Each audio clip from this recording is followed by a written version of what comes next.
국내 코로나19 추가 확진자가 5만 명도 넘었습니다. 오늘부턴 고위험군이 아닌 환자들은 스스로 몸 상태 살피고 알아서 챙겨야 했는데요.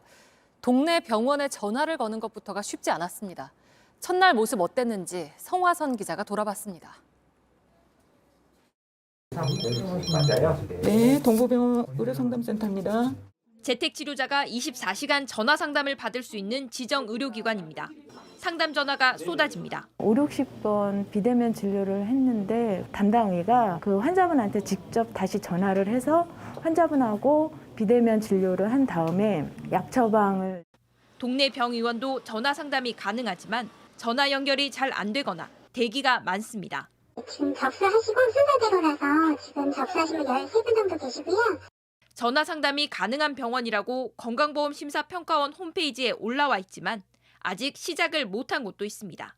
저희는 아직 안 될 것 같은데. 아직 시스템이 저희가 아직 안 돼서. 준비 부족은 곳곳에서 드러납니다. 코드도 아직 신설이 되지 않아가지고 명확한 지침이 안 정해졌으니까 저희가 임의로 처리하고 있는. 게다가 방역당국은 셀프 재택치료가 시작되기 1시간 전인 어젯밤 11시에 집중 관리 대상을 바꾸기도 했습니다. 확진자와 동거인에 대한 안내문도 오늘 오후가 돼서야 최종본이 나왔습니다. 하루에 2번 이상 비대면 진료 상담을 받아도 무료인데 진료비를 내야 한다고 오전엔 잘못 안내하기도 했습니다. 재택치료자들은 분통을 터뜨립니다.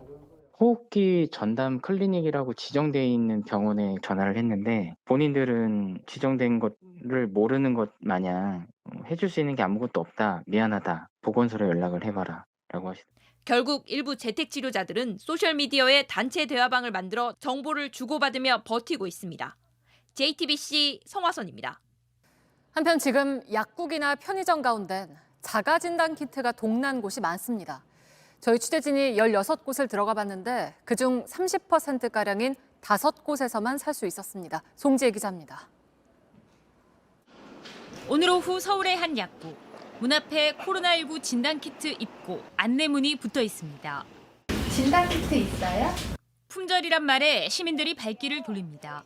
회사에서 필요해가지고 구매하려고 왔는데 여기 건너편에 좀 가보려고. 진단키트 먼저 해보고 PCR 검사해 주시니까. 수능도 들어오긴 했는데 그러면 다 나갔기 때문에 없는 거고 오늘은 아직 물건이 들어오지 않았어요. 또 다른 약국. 한두 개들이 키트는 다 팔리고 남은 건 25개짜리 15만 원 하는 제품뿐입니다. 지금은 저 혼자 거주하는데 불안해서 10 몇만 원짜리가 있다 그러더라고. 25. 근데 너무 많으니까. 한 편의점은 공급이 달려 지난 4일 발주가 중단되기도 했습니다. 하루 정도 발주가 중단이 되었지만 이제 바로 저희들이 발주를 재개할 수 있도록 그렇게 조치를 다 취한 상황입니다. 이처럼 자가진단 키트를 구하려 발품을 파는 시민들이 늘어난 건 정부의 바뀐 방역 지침 때문입니다. 지난달 29일부터 고위험군을 제외한 나머지는 선별진료소에 가지 않더라도 가정에서 자가진단 키트로 검사해도 된다고 했습니다. 이 시점에 확진자가 급증하자 선별진료소에 가는 대신 키트를 사서 집에서 혼자 검사하는 사람들이 확 늘었습니다. 편의점의 경우 확진자 10,000명대를 기록한 지난달 25일부터 열흘간 자가진단 키트 판매량이 10배 이상으로 는 곳도 있습니다.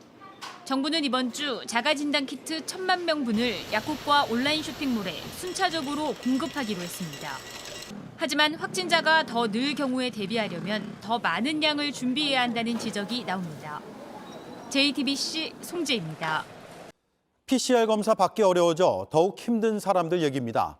환자를 돌보는 보호자나 간병인은 검사해주는 곳 찾기 어렵습니다. 또 있어도 이젠 10만 원 정도 내야 합니다. 특수한 상황이 전혀 고려되지 않고 있습니다. 성화선 기자입니다. 지난 5일 새벽 만삭이었던 함용진 씨의 아내는 진통이 심해 병원을 찾았습니다. 진통 중에 이제 혼자 분만실에 들어갔던 거죠. 분만을 같이 함께 하고 싶었지만 이게 그걸 할 수가 없으니까 바로 문 하나 사이에 두고.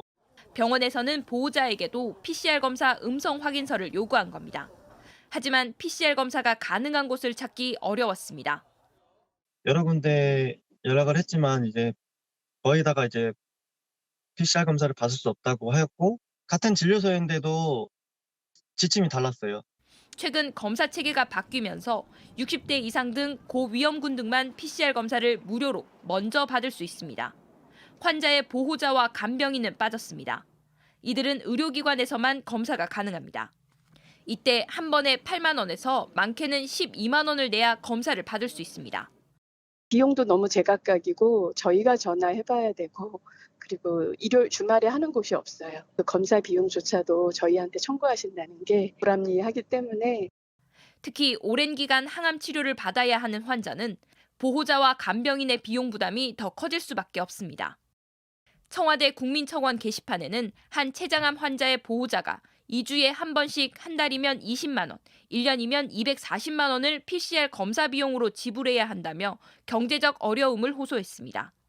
정부는 보호자와 간병인의 부담을 낮추기 위한 방안을 검토 중이라고 밝혔습니다. JTBC 성화선입니다. 확진자가 5만 명에 육박했습니다. 그만큼 정부의 관리에 구멍이 커지고 있습니다. 한 확진자는 보건소에 전화를 100통 걸어도 연결이 안 됐다고 호소했습니다. 정부도 서서히 확진자가 스스로 상태를 챙기는 쪽으로 방향을 틀고 있습니다. 박민규 기자입니다. 34살 김현영 씨는 확진 닷새째가 되도록 보건소 연락을 못 받았습니다. 콧물과 기침 같은 증상이 시작된 건 일주일이 넘었습니다. 목이 점점 부어서 말을 할 수 없을 정도로 너무 많이 붓고 잠잘 때 잠을 못 잤어요. 기침이 너무 많이 나오는데 일주일 전 받은 PCR 검사 결과는 미결정. 최종 결과를 곧 알려주겠다던 보건소는 24시간 넘도록 소식이 없었습니다. 그 사이 상비약은 떨어졌고 전화통만 붙들고 있었습니다. 다 합쳐서 100통은 했을 거예요. 진짜 번호를 제가 외울 정도였으니까 기댈 곳은 말 그대로 보건소밖에 없는데 연락을 아예 두절 상태로. 참다 못해 보건소를 직접 찾아갔더니 결과가 누락됐으니 검사를 다시 받으라고 했습니다. 결국 이틀 만에 또 PCR 검사를 받고 다음 날 확진됐습니다. 그 뒤로도 보건소에서 온 건 즉석밥과 라면, 체온계, 그리고 업무가 늦어진다는 연락뿐이었습니다. 자신이 과거 항암 치료를 받았고 면역력이 낮다는 걸 설명할 기회도 없었습니다. 전화 한 통을 해주는 게 진짜 소중해요. 나라에서 제 아내를 걱정해주고 있다는 것 자체가 전화할 여력조차 없는 분들은 어떻게 돼야 돼요? 내일부터는 60세 이상 등 고위험군이 아니라면 재택치료자 스스로 몸 상태를 챙겨야 합니다. 정부는 당초 50대 기저질환자 모두를 고위험군으로 설정했다가 코로나 먹는 약을 처방받은 사람으로 좁혔습니다. 동네 병의원에서 먹는 치료제 처방을 이렇게 허용할 예정인데 부작용이라든가 그런 것 때문에 좀 추가적인 모니터링이 필요하십니다.